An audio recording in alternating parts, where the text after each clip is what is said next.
sunlight.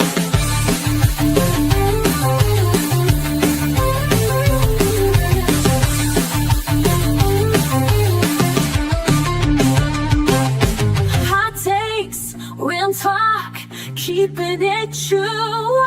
From high school halls to podcast cues, live a little, learn a lot. Turn it up, this show is hot. Grab your coffee, let's get into it. No filter, no fluff, just real talk. Let's do it. Ready or not, here we go. It's time for love, man, to start the show.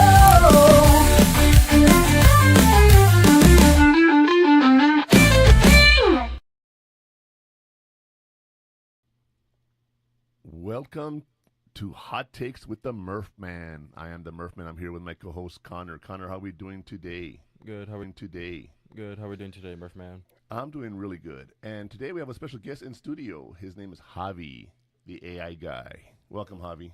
What's up? Thanks for having me. Welcome to our Porter Studios. Hey, there we go. You know, Javi came on our show probably, like 3 months ago, 4 months ago? Mid to late November? Mid to late November, so Yeah. almost 3 months ago. It's been a while. And had him on as a guest, and we've started hanging out and doing stuff. And he's a little younger than me. He likes to go to the clubs and whatnot. Not anymore. And we go out and hang out and do a few things here and there. And what's really funny about it is I've been having a good time. Not that I don't have any friends, but hanging out with Javi is something new to me. And he's actually going to help us today. Not in the show today, but actually do some stuff with AI and teach me how to do workflows and whatnot. So I said, want to come on the show? He's like, hell yeah, let's do it. And so Javi, welcome. Whenever you want to say anything, just jump in, man. It's the same way we talk here. And before I get started, do you have anything else, Connor? I don't. Anything going on in your life this week that might be of interest to anybody? It's not of interest to anyone. I'll say that. But you don't want to talk about it? No, not really. Really?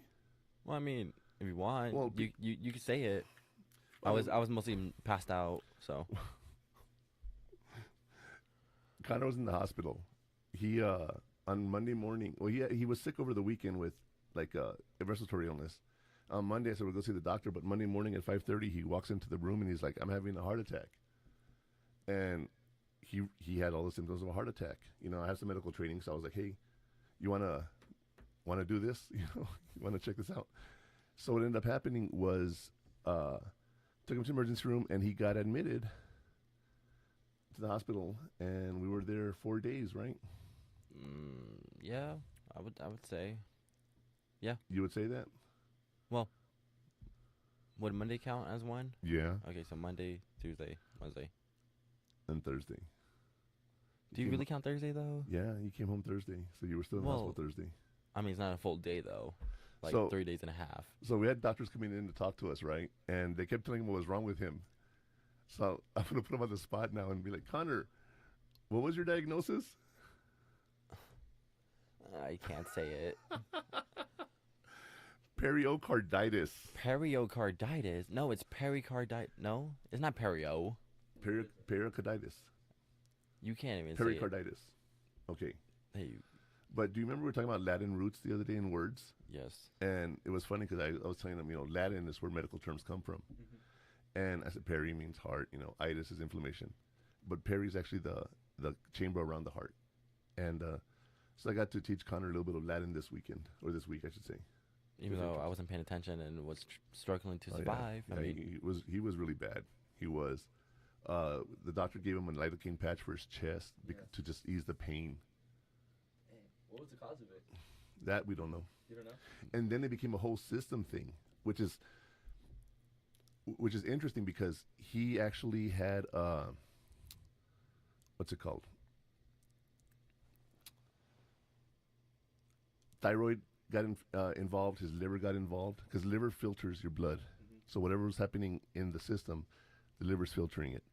The thyroid's the hormones that he was having to be able to come out and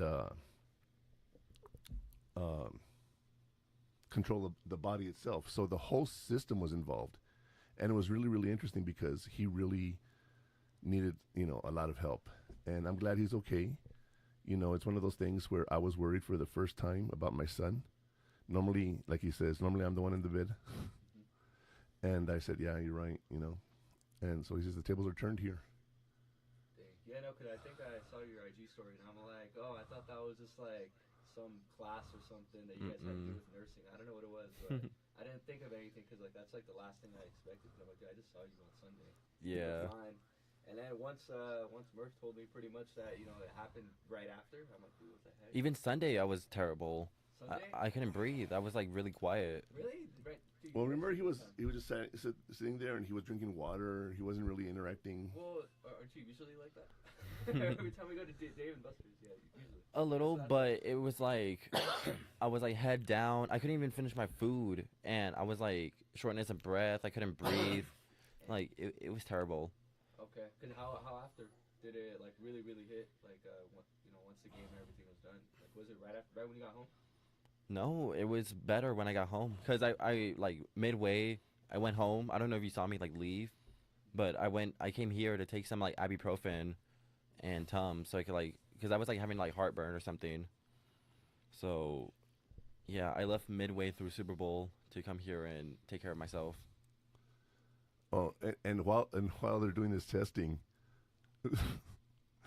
they found a lump on his thyroid. So they were thinking it was possibly cancer, it's a mass. Yeah, like He a had mass. Like, He's gonna have to have it removed, right? Mm-hmm. Turns out it wasn't a mass. It was his esophagus that was distended. It's pressed in, so it pushes out a little bit on the top part of it or the bottom, and it looked like there was a mass growing on his esophagus, but it wasn't. Okay, well that's good. And yeah, he had a lot going on this week. I appreciate you sharing that, Connor. Just the reason I want to bring this up, you guys, is because he had a respiratory infection, and he wasn't having a fever or nothing, right? No fever, no Well, nothing. yes, Well, when we checked you Sunday night, you didn't have any fever. Sunday night, but then Oh, then I'm talking about before. Monday morning. Yeah, you weren't feeling too hot, and then you went to emergency room, and they're like you had a respiratory infection that triggered everything else. And the best thing I can say to explain this is during COVID, people had something, and it affected the whole system. Do you remember that? Yeah. He didn't have COVID, but something respiratorily, RSV, norovirus, what is it, noroco, whatever the RSV, the coronavirus, the norovirus, and the flu, rocovu flu or something like that. I forget what the phrase is for all four, and flu roco, that's it, and he didn't have any of that. None. So whatever he had was not in the system as something that they knew. Well, that's weird then. Yeah. So like you pretty much just went in and like you walked out like, oh, I still don't know how it happened. Yeah. So Because weird. they said what happened to me was common, but my case itself was very rare. Like Yeah. no one. We had our whole like resident team. We had cardiology. We had how many other doctors came in? Like 7, I would say. I counted. Well, we had a cardiologist, a family doctor. Those were the two the main doctors. But it's a teaching hospital, so everyone comes in, checks on you, and everything. But, like none of them knew what was wrong with me. Yeah, no, they didn't. So That sucks, especially because you walked out not doing anything. If Yeah. they at least told you, it would have been like, okay, I could prevent it next time, But Yeah, I don't think there was any way to prevent it. That's why I Yeah. wanted Connor to talk about this, because people don't realize that a simple cold symptom turned into a 4-day hospital stay with testing, and they still don't know what happened to him. that's crazy.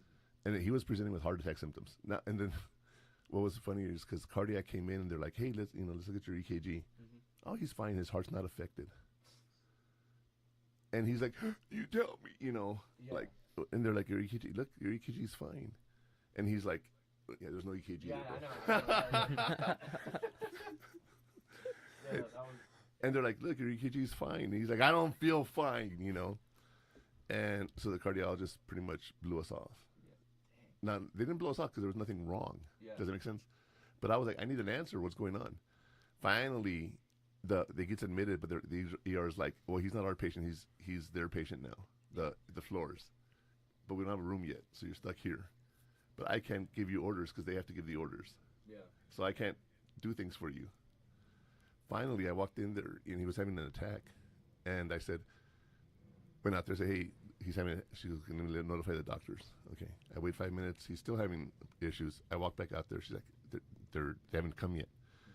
5 more minutes. Now it's been 10 minutes. I walked out there. and said, so what do I do if he codes? And I know enough about medicine to know a regular heart rate, PQRST. Yeah. So I could look and see. Okay, it's a fairly. It wasn't like jumping or anything, right? But I went out there and I said, what if he codes? And the nurse is like, let me check on it, just to make me feel better because I kept bothering her.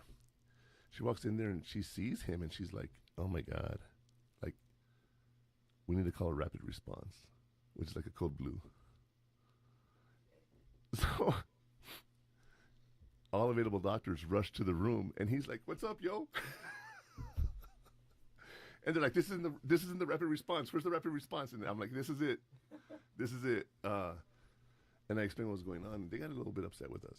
So then the family doctor comes in and deals with us and gets us to the room that night. We didn't get into the room till like 11:30 or 12. About 1:30, he had another attack. The next morning, the doctor comes in. We're talking, and she changes his medication and whatnot. But she still hadn't heard from cardiology. They didn't even respond to her text or anything. So she calls a rapid response. As she calls a rapid response, the cardiologist happens to finally be coming in. Completely separate situations. So the cardiologist walks in, hears rapid response, and she's going to go to the rapid response when she's in the room already. She doesn't realize it's him because he's like talking like, yo, what's up? Yeah. But it was just to bypass the system. So I had really good doctors, and the cardiologist, after all said and done, they didn't need to be involved because the heart wasn't affected, except for the sac around the heart. That's crazy. Yeah, no, because a friend of mine, I think last year, like he's like 34, 35, which is so pretty young, and he had a heart attack too.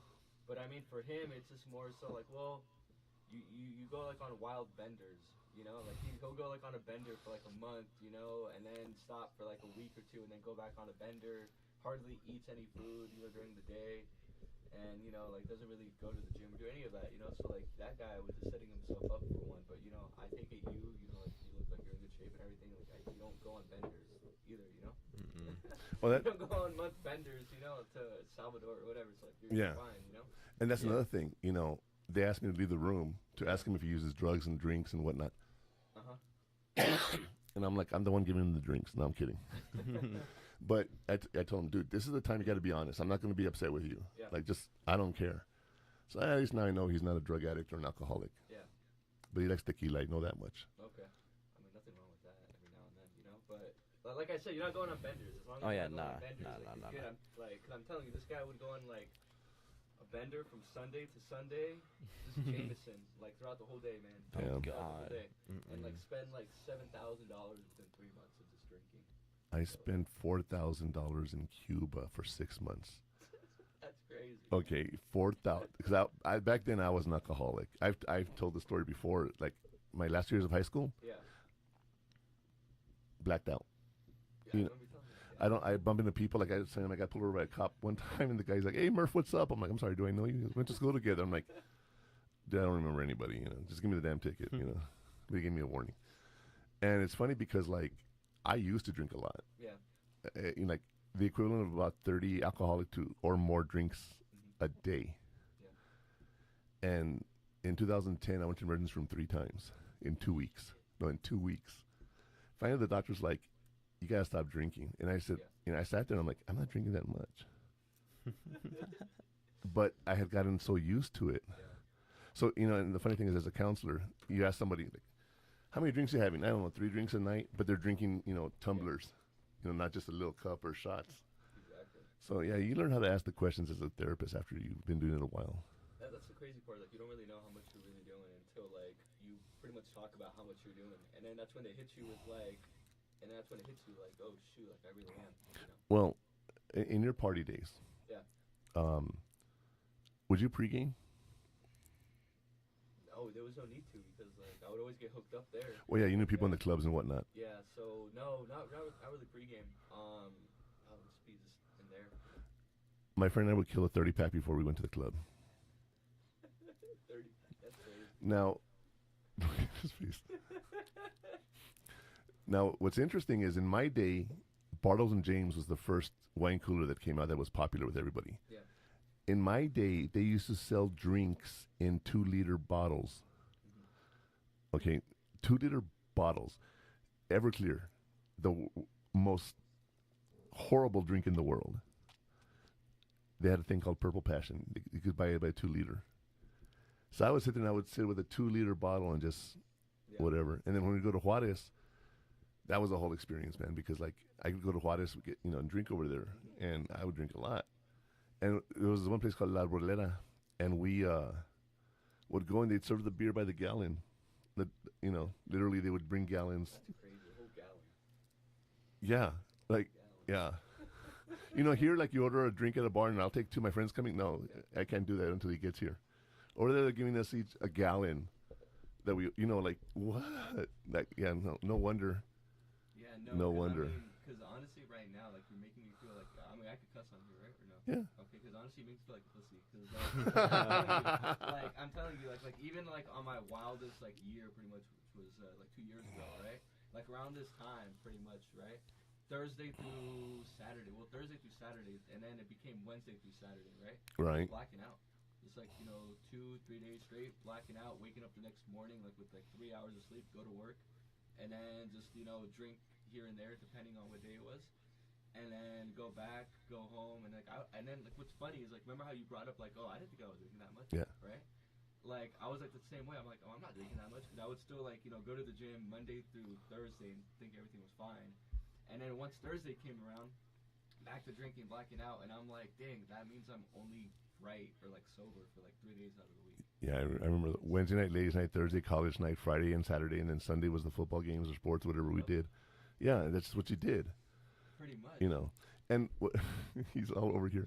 He's a good kid, right? He goes out and goes to the clubs and everything, and he's making friends and whatnot, right? Yeah. And I've told him before, like, don't drink and drive. Just that's the stupidest thing. Yeah. Javi's the guy I've talked about you a few times on the show, talking about FitFam. And I'm like, the accidents that happen here in El Paso, cars just flip. And he didn't believe me until one night we went out in the car. The first night we went out, the car flipped in front of us. Right? So. It still blows my mind because I think what is it on Fridays? I'll wake up and then FitFam usually posts like the what is it like? Oh, here's the 30 DWI incidents, and it shows the faces of the people and like shows them on a bulletin board and everything. And I'm like, dang, that many people in like from one weekend. Yeah. That's crazy in a town, in a city. Yeah. In a city, 800,000 people. That's insane. It is, right? And the thing is, our rollovers don't happen like at night. They were talking about 2 in the afternoon and shit, right? I see stuff in the morning and in the afternoon. It's just like all these people drinking and then coming home, and then it's like boom. And it's not even that. It's just people running red lights, hitting cars, side swiping them, hitting someone, hit and run, and they take off. Well, have you seen the chase yet? When they're chasing like the coyotes, when DPS, No. how many have we seen? 4, maybe. Dude, there's like 20 cops following this one car, and then we go like idiots. Let's go see what happened, And it hasn't happened to Connor yet. It happened to me one time. I saw a car was speeding, was being chased. I followed them, and probably about 4 cars in front of me. Right, there was traffic. They stopped the traffic and they killed the guy in front of me, on the freeway. Right, and I was like, oh. Not good. So we're all stuck on the freeway. I'm like, there's a dead body. They're not going to drive around it. Mm-hmm. So they had to like literally back everyone up off the freeway. And we're talking about like 70 cars. It took a while to get off that part of the freeway. It was horrible. Yeah. But yeah, stuff happens here in El Paso, man. It's crazy, but luckily, like, I know everyone here says, Uber's still expensive, but I'm like, coming from a California, LA point of view, no. You want to see expensive? Try going 20 miles in LA. $70 minimum. Yeah, here it's like 16, 17, maybe 23 on a surge. 16, yeah, and especially if you and your friends, if you go out with like 4 people or whatever, 5 people, you split that. That's like $4. Yeah. That's literally as much as a shot over here, right? There is no excuse to be drinking and driving. Save $20 on your credit card for Uber. Definitely. You know what I mean? Definitely. Well, $40 because they're in back, but yeah. $40 is for a whole trip is not. But if you go somewhere and you get too drunk, $20 gets you the Uber home. Yeah. Now there's also drinking. Bars will pay for rides back. They will call the Uber for you because they're liability. So for those of you, put a camera on me real quick. For those of you who go out there and drink, the bars don't want to be liable, so they will buy the Uber for you. That's a little cheap-ass thing you guys can use here. Locos for those of us who speak Spanish. Those are things you can do. Ask the bar to get you an Uber home, and they'll be more than happy. They won't be happy to do it, but they'll do it, okay? Now, I want to say this also. Before I begin, before we go into Net Defeats, we haven't even started the show yet, right? I want to let you guys know that I am the Murph Man, and Connor and Javier are my guests today and my co-host. And our views are our views alone. We do not claim to be experts in anything. Although you could say that with alcoholism, I could probably say I was. Yeah, definitely. And some adult language might slip out, so don't let that get you away from us. It's we're just being real and being genuine here, you guys. I'm not here to just jump in here and talk. I'm here to enjoy the show and really pass some information on. You might disagree with us. You might be interested in what we're talking about. You might not be. But if you want to come and join us, you can call us at 915-201-0887, or you can email me at murphman@pureHotTakes.com. And want to get on the show? We can definitely do that. What do you think? Sounds great. Yeah. You guys ready to start the show? Yes, sir. All right, Connor, let's ignite the fuse.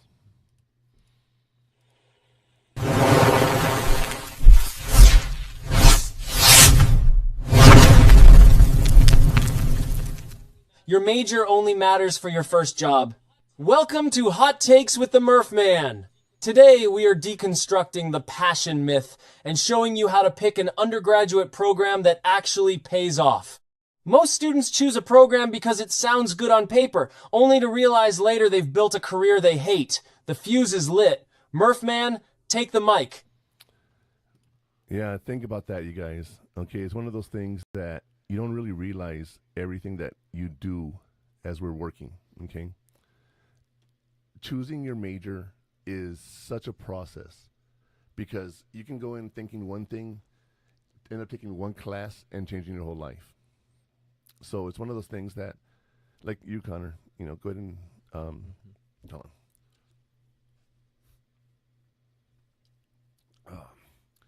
Like you, Connor, you have that college education that you're getting right now, and you're taking classes and you're finally getting to some of the stuff you're interested in, but there's basics like English and history that you don't have any interest in, algebra or whatever, but math wise and everything you are.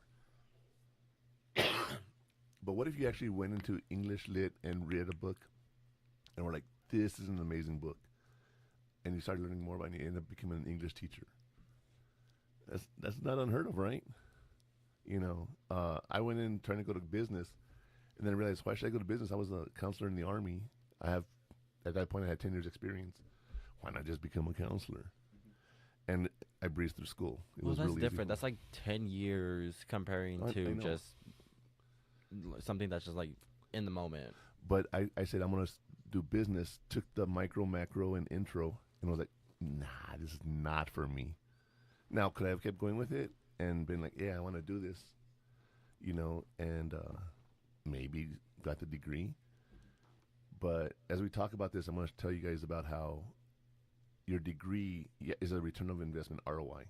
I'm going to use those terms, and we're going to talk about that a little bit. But you put money in, you got to get money out, okay?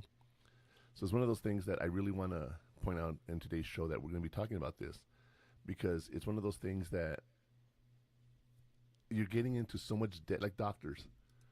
Okay, I have a friend whose sister became a psychiatrist. Okay, so you go through 8 to 12 years of school to become a doctor, and then you go through your residency and your certification and whatever you want to do, right? We're talking 16 years of your life in school, student loans, thousands and thousands of dollars. And then she started her own practice. I was like, I don't like this. She became a real estate agent. So the whole practice turned to real estate agent. And still owes those thousands of dollars in debt. Okay?